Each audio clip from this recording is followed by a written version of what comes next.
Jadis, le mouton était pour les familles humbles de nos campagnes une intéressante source de revenus, d'élevage facile et de rendement total, lait, viande et laine. La tonte des moutons a lieu dès les premières chaleurs, au mois de mai. On procède encore à cette opération d'une manière traditionnelle. On couche l'animal pattes liées 2 à 2. On utilise un instrument déjà connu à l'époque romaine qu'on appelle l'éforce et qui est ancêtre de nos ciseaux. 2 lames triangulaires tranchantes montées sur des pincettes qui font office de ressort. À chaque pression de la main, les lames se croisent puis elles s'écartent sous l'effet de ressort des pincettes.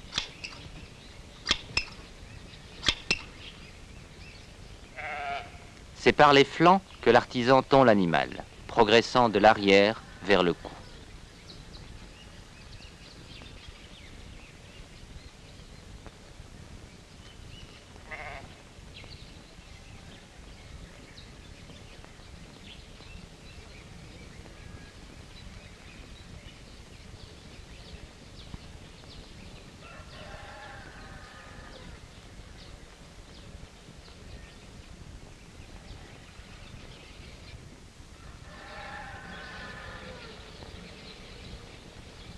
Les gestes sont précis. D'une main, le tondeur aplatit la toison, de l'autre, il glisse une des lames sous la laine et presse les forces. Puis il tire vers l'arrière la laine coupée.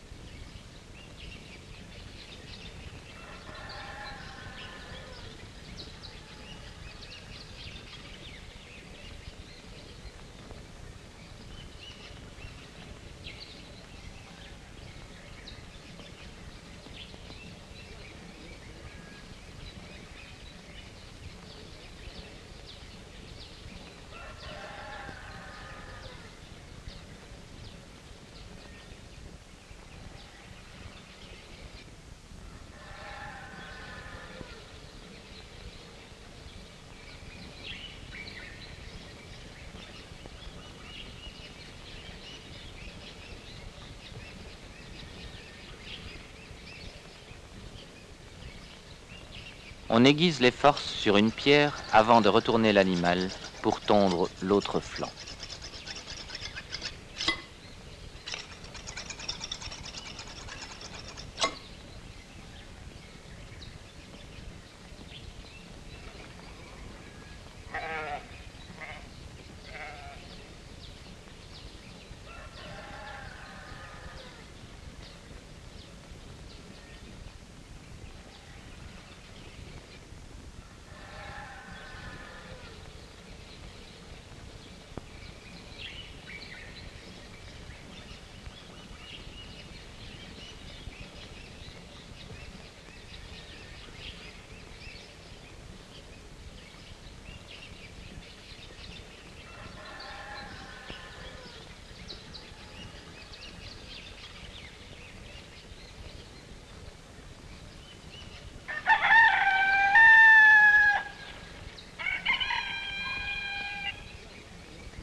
Après la tonte, on lavera la laine, on la débarrassera de ses impuretés avant de la filer.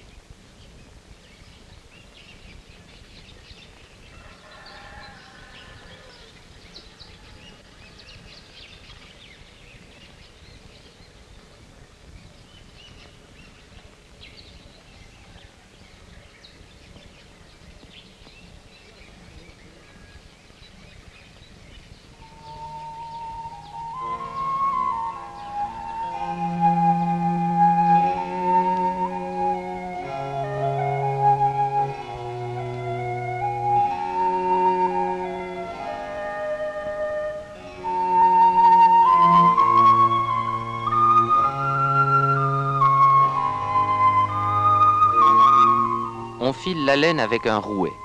En wallon, on molin. Qu'il s'agisse comme ici du rouet vertical, qu'il s'agisse du rouet horizontal, le principe de fonctionnement est simple. Encore faut-il en connaître parfaitement les étapes et les éléments. Le mécanisme s'appuie sur un cadre vertical, les montants. Une pédale produit et entretient le mouvement qui est transmis à la roue par une bielle appelée le petit varlet.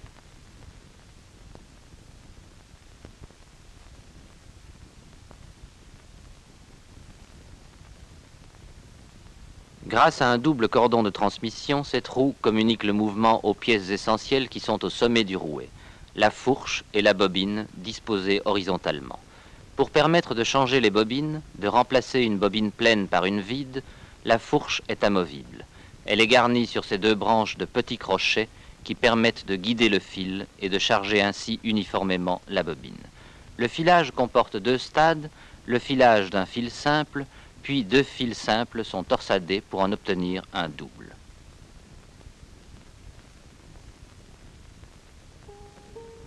La première opération est la plus longue et la plus importante.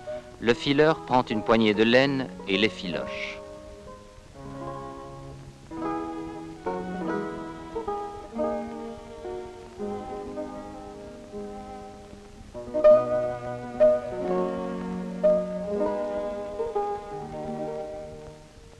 Il relie la laine effilochée à une amorce de fil venant de la bobine. Il vérifie la tension du cordon, lance la roue vers la droite et entretient le mouvement avec la pédale.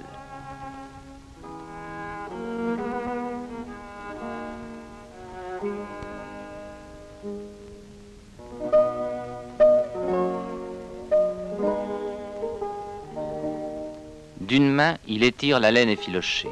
Il doit sans cesse en régler le débit de façon qu'il reste constant pour obtenir un fil d'épaisseur égale.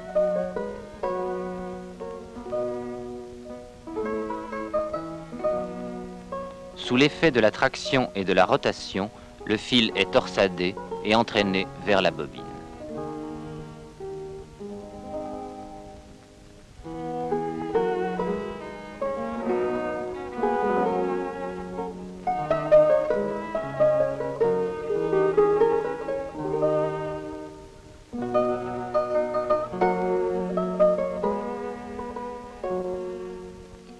Une fois la deuxième bobine chargée de fil simple, le fileur place la troisième bobine vide dans la fourche.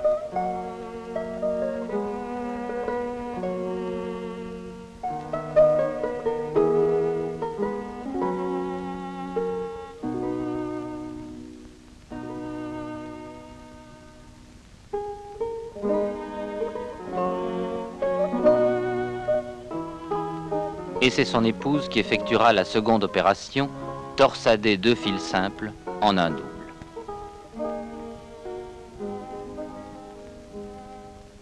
Elle relie les deux fils simples, ceux des deux premières bobines, à une amorce de fil de la troisième.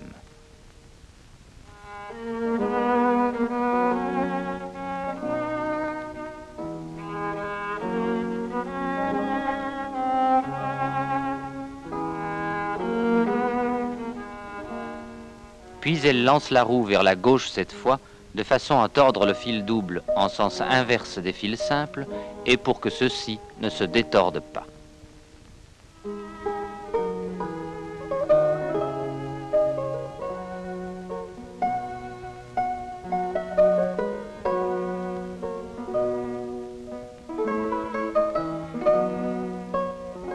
Pendant ce travail, la fileuse déplace régulièrement le fil à différents crochets de la fourche pour que la bobine soit chargée uniformément.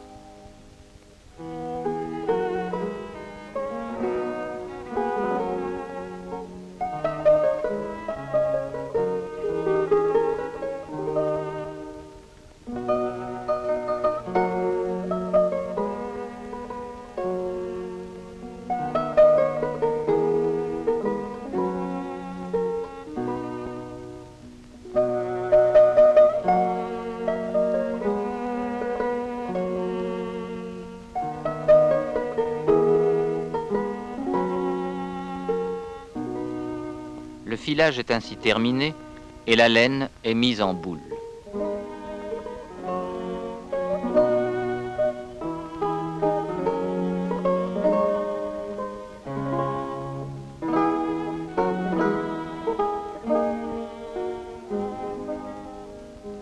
Pour lui donner forme, des mains patientes la tricoteront, la laine redevient ce qu'elle était, toison protectrice.